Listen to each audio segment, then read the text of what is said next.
The attic is flooding, and I'm knee-deep in ruined memories. My hands shake as I pry open a cedar chest. Inside, a scholarship offer from Columbia, waterlogged and forgotten. Then the door slams open. Mike, the mallet Kowalski, is here for blood.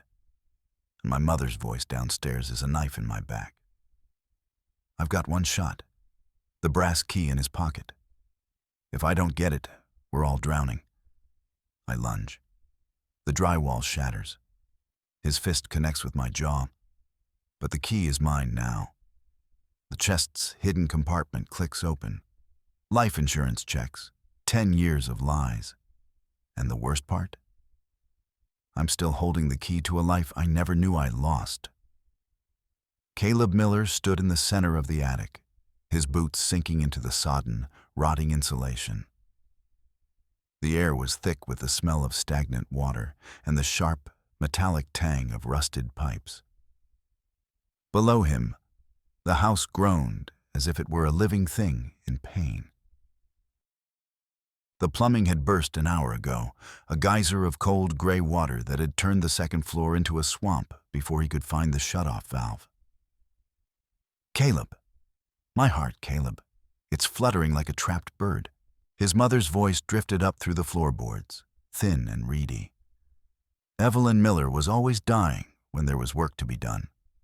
Caleb ignored her, his hands buried in a pile of waterlogged cardboard boxes. He was frantically hauling debris away from the center of the room, his muscles screaming. He shouldn't have cared about the junk. But the attic held the only remains of his father, the man who had died 10 years ago in a freak accident that had left Caleb as the sole protector of a crumbling legacy and a mother who weaponized her own frailty. He shoved aside a stack of moldy blankets, and his fingers brushed against cold, damp wood. It was the cedar chest. He pried the lid open, the hinges screaming in protest. Inside, resting atop a pile of moth-eaten sweaters, was a thick envelope. The paper was translucent from the water, the ink of the return address bleeding into a purple bruise. Columbia University. Caleb's breath hitched. He peeled the damp layers apart with trembling fingers. It was an offer of admission, a full academic scholarship for the engineering program, dated 10 years ago. The date on the letter was 3 weeks before his father's funeral. He had never seen this. He had been told his grades weren't good enough, that the family was too broke to even consider the city. He looked at the paper, the reality of his stolen potential hitting him like a physical blow to the stomach. He wasn't a failure who had stayed home because he couldn't hack it. He was a man who had been kept in the dark while his life was dismantled. The front door downstairs didn't just open, it splintered. The sound of the frame cracking echoed up the stairs, followed by a heavy, rhythmic thud of boots on hardwood. "Evelyn, I know you're in here. I'm tired of the excuses." Caleb froze. He knew that voice. It was Mike Kowalski, a man the local gossips called the Mallet. Mike was a debt collector who didn't use phone calls. He used his fists. Caleb stuffed the Columbia letter into his pocket and scrambled toward the attic hatch. He dropped down into the hallway, his boots splashing in the inch-deep water covering the carpet. He reached the top of the stairs just as Mike reached the bottom. Mike was a wall of a man, his neck thick as a tree trunk, his knuckles scarred and raw. He was picking at his cuticles, a spray of red blooming against his pale skin. He looked up, his scowl deepening when he saw Caleb. "Your mother owes $20,000 in medical back pay, Miller." Mike growled, his voice sounding like gravel being ground in a blender. "The hospital's done waiting. I'm here to take the collateral." "She's sick, Mike. You know she's got a heart condition," Caleb said, though the words felt like ash in his mouth after seeing the letter in the attic. "I don't care if she's got a hole in her head," Mike spat. He started up the stairs, his weight making the wood moan. "Move, or I'll move you." Caleb didn't move. He felt a heat rising in his chest, a decade of suppressed rage bubbling over. As Mike reached the landing, Caleb didn't argue. He lunged. He drove his shoulder into Mike's midsection, the impact knocking the air out of the big man with a wet wheeze. They tumbled backward, crashing through the thin drywall partition of the hallway. The world became a blur of white dust and sharp pain. They rolled into the hallway, plaster crunching under their weight. Mike swung a heavy fist that grazed Caleb's temple, sending sparks dancing across his vision. Caleb didn't back down. He grabbed Mike's collar and slammed him against the floorboards, the water splashing around them. In the scramble, Caleb felt something hard and cold press against his thigh. He reached into Mike's open jacket pocket and closed his fingers around a heavy brass key. With a final, desperate heave, Caleb kicked Mike toward the open front door. The collector stumbled, slipping on the wet porch, and landed hard on the gravel driveway. "Don't come back," Caleb wheezed, his lungs burning. He slammed the door and turned the deadbolt, leaning his forehead against the wood. His heart was hammering against his ribs. He looked down at his hand. The brass key was old, etched with a series of intricate ridges. It didn't look like a house key or a car key. It looked like a secret. Caleb returned to the attic, his movements fueled by a cold, clinical focus. He knelt beside the cedar chest. He ran his fingers along the inner lining, feeling for a seam. Near the bottom, hidden behind a flap of velvet, he found a secondary lock. He slid the brass key in. It turned with a heavy, satisfying clunk. A false bottom popped up. Inside lay a stack of manila envelopes, neatly organized. Caleb pulled the first one out. It was a check, a life insurance payout from his father's policy, made out to Evelyn Miller. The amount was $5,000. He flipped to the next. $10,000. The next. $5,000. The dates spanned the last 10 years. The most recent one was dated only 3 weeks ago. His mother had told him the insurance company had denied the claim. She had watched him work 3 jobs to pay for her medication while she sat on a fortune. She hadn't just stolen his education.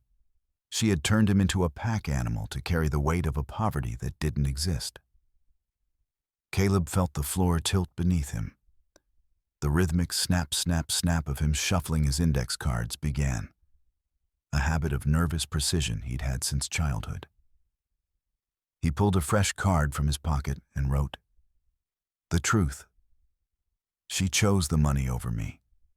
He needed to breathe. He needed to get out of this house that felt like a sinking ship. He walked down to the kitchen, the floorboards weeping water with every step. He saw his mother's Bible sitting on the breakfast nook, a lace doily draped over it. He picked it up, intending to confront her. But a slip of bright pink paper fell from between the pages of Lamentations. It was a final notice. The bank was foreclosing on the house. The arrears were staggering, nearly $50,000. Caleb stared at the numbers. The insurance checks should have covered the mortgage 10 times over. Where had the money gone? He looked closer at the notice. There were handwritten notes in the margins, tallies of wins and losses. Atlantic City, the Meadowlands. Evelyn hadn't been buying medicine. She had been gambling away the roof over their heads. Caleb's hands shook. He reached for the wall-mounted kitchen phone, his fingers hovering over the buttons. He needed Sarah. Sarah Thompson, the girl he had pushed away, because his mother convinced him she was a gold digger. Sarah was a lawyer now, sharp and relentless. She was the only one who could help him untangle this knot of fraud. He dialed her office. The line rang once, twice. "Sarah Thompson's office. How can I—" "Sarah, it's Caleb. I need—" The line went dead. Not a click, but a sudden, hollow silence. Caleb pulled the phone away from his ear. No dial tone, He looked at the cord. It was intact. He walked to the window and looked out at the street. A black sedan was idling at the curb, its windows tinted dark as ink. A man sat in the driver's seat, his face obscured by the shadow of the visor. The silence in the house grew heavy. It was broken by a sound from below. A rhythmic, muffled thud, thud, thud coming from the basement door. It wasn't someone knocking. It was the sound of something heavy being dragged across the concrete floor. Caleb grabbed a heavy pipe wrench from the kitchen drawer. His knuckles were white as he gripped the cold metal. He approached the basement door and pulled it open. The air that rose from the stairs smelled of damp earth and old grease. He descended slowly, each step a calculated risk. At the bottom of the stairs, the darkness was absolute. The only light came from the flickering pilot light of the water heater. Suddenly, a hand clamped over his mouth. A second arm wrapped around his throat, pulling him backward. "Keep quiet, Miller, and maybe we won't have to break anything permanent," a voice hissed in his ear. There were two of them. Caleb could hear the heavy breathing of the second man shifting in the shadows. He didn't wait for them to make the first move. He slammed his elbow back into his captor's ribs, hearing the satisfying crack of bone. The man grunted and loosened his grip. Caleb spun, swinging the pipe wrench. It connected with something soft, a shoulder or a neck, and the man went down with a muffled cry. The second goon lunged from the darkness, a glint of steel in his hand. A knife. They moved toward the sump pump well, a deep pit in the corner of the basement where the flood water was churning. Caleb felt his heel catch on the edge of the concrete. He was being pushed toward the water. "Mike wants his money, and he wants that key back," the man yelled, throwing his weight into Caleb. Caleb's back hit the freezing water of the well. He felt the man's hands on his chest, trying to shove his head under the surface. The water was oily and tasted of salt. Caleb reached out blindly, his fingers finding the copper pipe of the main water line. He saw the pressure gauge vibrating near the red zone. With a roar of effort, he swung the wrench one last time, not at the man, but at the valve. The pipe ruptured. A jet of scalding white steam erupted with a scream like a jet engine. The basement filled with a blinding mist. The man holding Caleb shrieked as the heat hit his face, his grip vanishing instantly. Caleb scrambled out of the well, gasping for air that didn't burn. He could hear the goons stumbling through the dark, cursing and crying out as they fumbled for the stairs. Caleb waited until the sound of their retreating boots faded. He sat on the damp concrete, his chest heaving. His hand brushed against a small plastic object on the floor. He picked it up. A burner phone. One of the men must have dropped it during the struggle. He flipped the phone open. The screen glowed a sickly blue in the dark basement. He navigated to the call logs, his heart skipping beats. There was only one number dialed repeatedly over the last 48 hours. He clicked on the contact info. The blood drained from his face. The name assigned to the number wasn't Mike Kowalski. It wasn't a debt collection agency. It was Sarah Thompson. Subverted Phase 1. Smart decision. Caleb stared at the name on the screen, his mind racing to find a logical explanation. He decided to call the number immediately. If Sarah was involved, he needed to hear her voice, to catch her in the lie before she could coordinate with whoever was in that black sedan. He knew Sarah's office number by heart.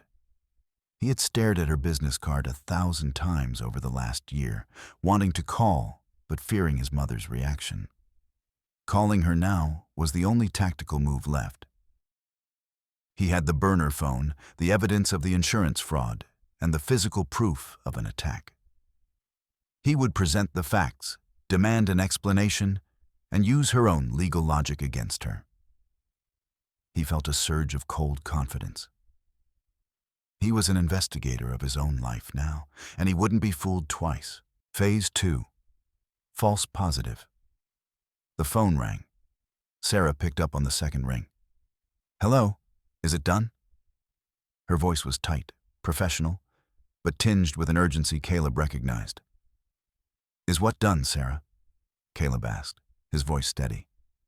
There was a sharp intake of breath on the other end. "Caleb? Thank God. I've been trying to reach you. The lines at your house went down and I panicked. Did Mike get there? Did he find the documents?" Caleb felt a wave of relief so intense it made his knees weak. She wasn't attacking him. She was tracking Mike. She was trying to help. "I have the phone, Sarah. I have the checks. I know what she did." "Good," Sarah whispered. "Stay put. I'm sending someone to get you. We're going to end this tonight, Caleb. I promise." Caleb leaned against the basement wall, the cold stone feeling like a supportive hand. He had been wrong to doubt her. The world felt right again. Phase 3. The crack. He went to hang up, but his thumb slipped, hitting the messages icon instead. A single unread text sat in the inbox, sent 5 minutes ago from Sarah's office number. "Target is resisting. Use the secondary leverage. The warehouse files are ready for the sheriff."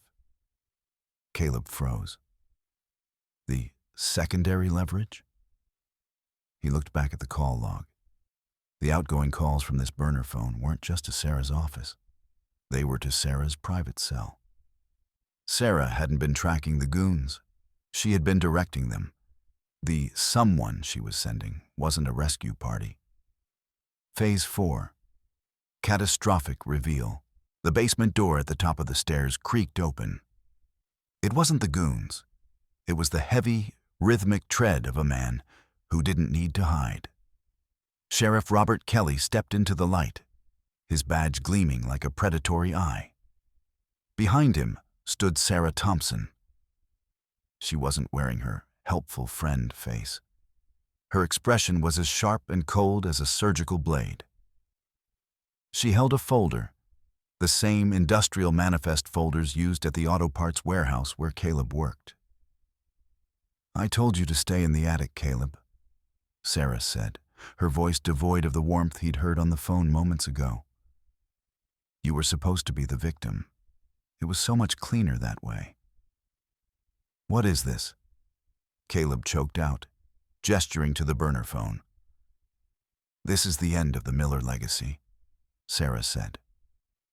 She opened the folder. Inside were copies of shipping manifests from the warehouse. Caleb's signature was at the bottom of every page, authorizing the transfer of high-value inventory to a shell company he had never heard of. The signatures were perfect. They were his. "Your mother didn't just gamble the money, Caleb," Sarah explained, stepping down the first few stairs. "She needed a fall guy for when the bank finally came knocking. She's been signing your name to these thefts for 3 years. She came to me months ago, terrified you were stealing from the company to fund a drug habit. I just helped her organize the evidence." Caleb realized the trap wasn't just a physical one. Sarah hadn't been working with Mike to hurt him. She had been using Mike to scare him into a position where the sheriff could find him with the stolen inventory. By fighting back, by taking the phone, Caleb had played right into the narrative of a desperate, violent embezzler. "The insurance checks were the bait," Sarah said, her voice echoing in the damp basement. "We knew you'd find them. We knew you'd react." And now, the sheriff has a recorded 911 call from your mother saying you've become violent and are destroying the house to find her hidden money. Caleb looked at the sheriff. Kelly wasn't counting ceiling tiles now. He was drawing his zip ties. Caleb was no longer a man uncovering a mystery. He was a criminal being caught in the act of a breakdown. He had lost his home, his reputation, and his only ally in a single hour. Caleb lunged toward the back crawl space, a narrow dirt tunnel that led under the porch. He didn't think, He just moved. He scrambled through the mud, the smell of wet earth filling his lungs.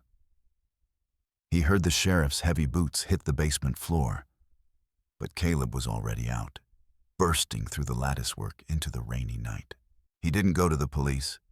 He didn't go to a friend. He ran back toward the one place he knew he could hide, the house itself. He circled back, slipping through the broken kitchen window he had exited earlier. He needed the one thing that could stop this. He found Evelyn in the kitchen. She wasn't clutching her heart. She was sitting at the table, sipping a cup of Earl Grey, her silver hair perfectly in place. She looked at him with an expression of mild disappointment. "You always were a messy boy, Caleb Bear," she sighed. "Look at your clothes. Ruined. Subverted phase 1. Smart decision." Caleb stood dripping on the linoleum, his jaw clenched so hard his teeth ached. He decided to play the only card he had left. The truth. He didn't scream. He sat down opposite her, pulling his stack of index cards. "I know about the gambling, Evelyn. I know about the insurance checks. And I know Sarah is helping you." He spoke with the calm authority of a man who had already won. He laid the checks out on the table like a winning poker hand. "If you don't call the sheriff and tell him the embezzlement charges are a mistake, I'm taking these to the district attorney. I'll tell them you forged my name. You'll go to prison, and I'll walk away with what's left of the estate. It's a simple calculation. Save yourself, or we both go down." He felt a surge of triumph. This was the logical move. Evelyn loved her comfort more than she hated him. She would fold. Phase 2. False positive. Evelyn looked at the checks.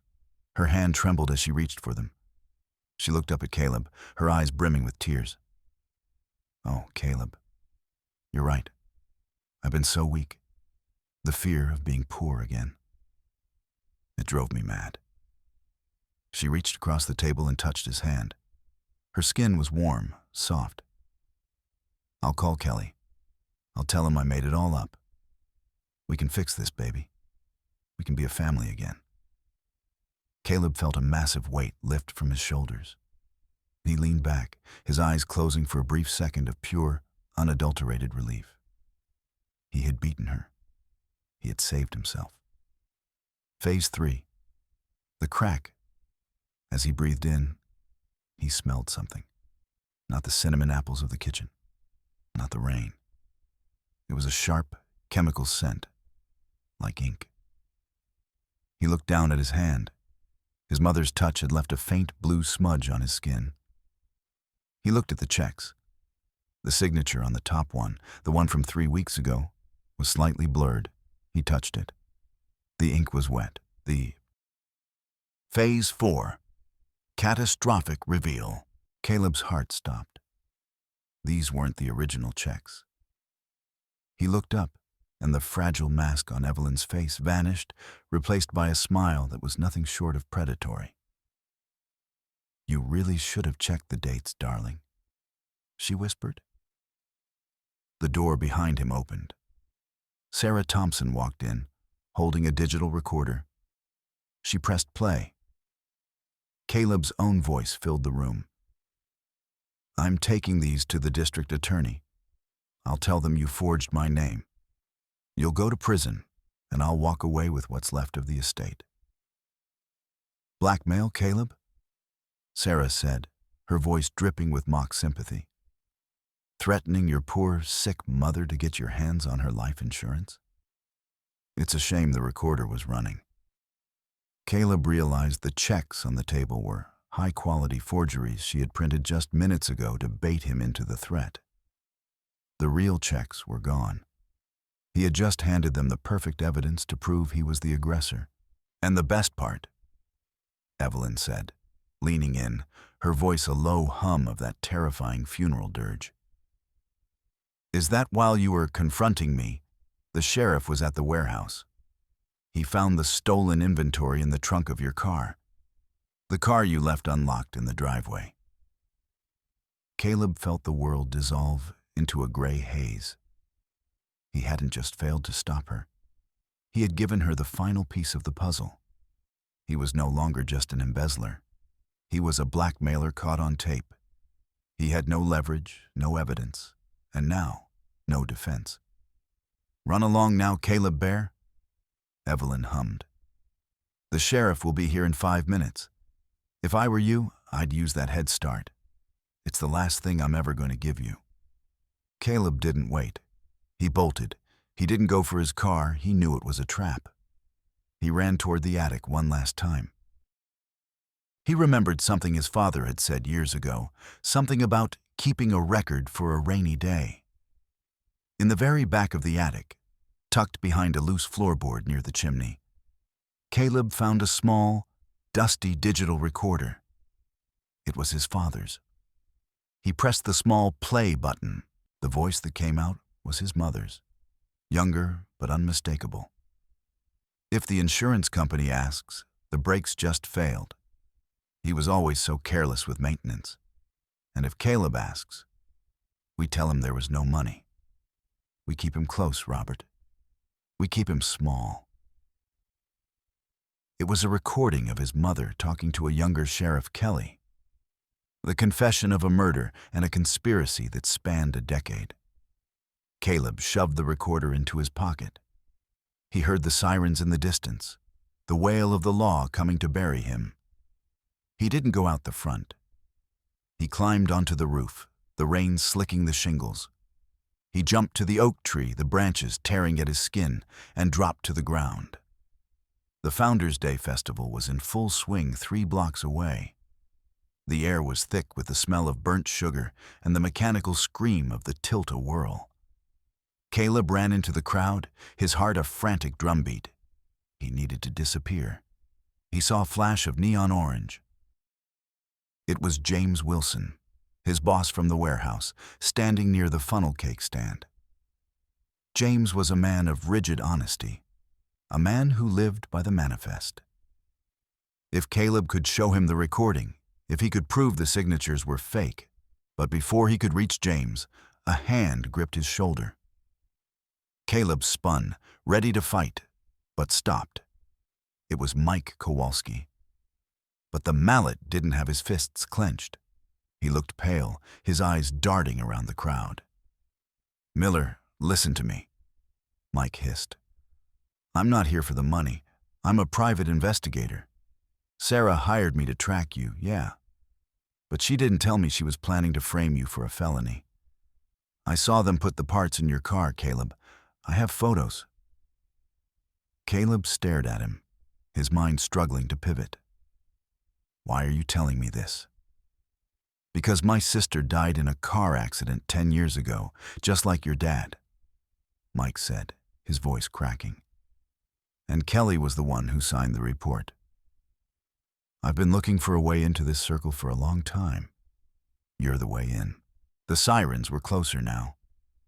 Blue and red lights reflected off the spinning carousel. "They're coming for you," Mike said. "Give me the recorder. I can get it to the state police. They don't report to Kelly." Caleb looked at the man. He looked at the scarred knuckles, the broken nose. He looked for the crack, the moment of betrayal. But all he saw was a man who was as tired of the lies as he was. "No," Caleb said. "We go together." They moved through the festival, a pair of ghosts in the neon light. They reached the edge of the grounds, just as the sheriff's cruiser screeched to a halt. Kelly stepped out, his face twisted in a snarl. "Caleb Miller, get on the ground." Caleb didn't run. He stood his ground in the center of the midway, the lights of the Ferris wheels spinning behind him like a halo of fire. He pulled out the recorder. He didn't hand it over.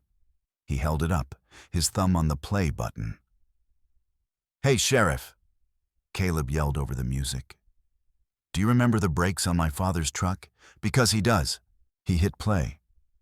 The volume was low, but in the sudden silence that fell over the nearby crowd, the words were clear enough. "The brakes just failed. Keep him small, Robert. Kelly froze. The blood drained from his face, leaving it the color of old parchment. He looked at the crowd, the neighbors, the deputies, the people of the town who were all watching. "That's a fabrication," Kelly roared, but his hand was shaking as he reached for his holster. "Is it?" Caleb asked. He looked at Deputy Justin Adams, the lanky kid who always said sorry to the furniture. Justin was standing by the cruiser, his eyes wide. "Justin, check the serial numbers on the parts in my car. They don't exist. They're ghost stock from a manifest Sarah Thompson printed in her office." Justin looked at the sheriff, then at Caleb. He didn't say sorry. He walked toward Caleb's car, which was parked just outside the festival gates. "Adams, get back here," Kelly screamed. But the momentum had shifted. The truth, once spoken aloud, couldn't be unheard. An hour later, Caleb sat in the back of a state trooper's vehicle. He wasn't in handcuffs. He was wrapped in a gray blanket, a cup of bitter coffee in his hands. He watched as they led his mother out of the house. She wasn't humming now. She looked small, her silver hair disheveled, her silk scarf snagged on the doorframe. Sarah Thompson followed, her face a mask of cold fury, her hands zip-tied behind her back. Sheriff Kelly was being loaded into a separate car, his badge already stripped from his shirt. Caleb looked at the house. The water was still dripping from the eaves. The bank would take it tomorrow. The legacy was gone. The money was gone. He reached into his pocket and pulled out his index cards. He took the top one, the one that said the truth, and tore it into a dozen small pieces. He let them flutter out the window into the wet grass. He didn't need a card to tell him who he was anymore. He drove to the state line as the sun began to bleed over the horizon. He stopped at a small, nameless diner where the coffee smelled like actual beans and the waitress didn't know his name. He sat in a vinyl booth and pulled a folded piece of paper from his pocket. It was a new application for a job in a city 300 miles away. He took a pen from the table. He didn't write Caleb Miller, son of Evelyn. He just wrote his name. The sun hit the windshield of his truck, reflecting off the brass key sitting on the dashboard. He picked it up, looked at it for a moment, and then walked to the trash can by the door. He dropped it in. The past was a locked room, and he was finally standing on the outside. He walked back to his booth, took a sip of his coffee, and began to write. For the first time in 10 years, the math of his life finally added up.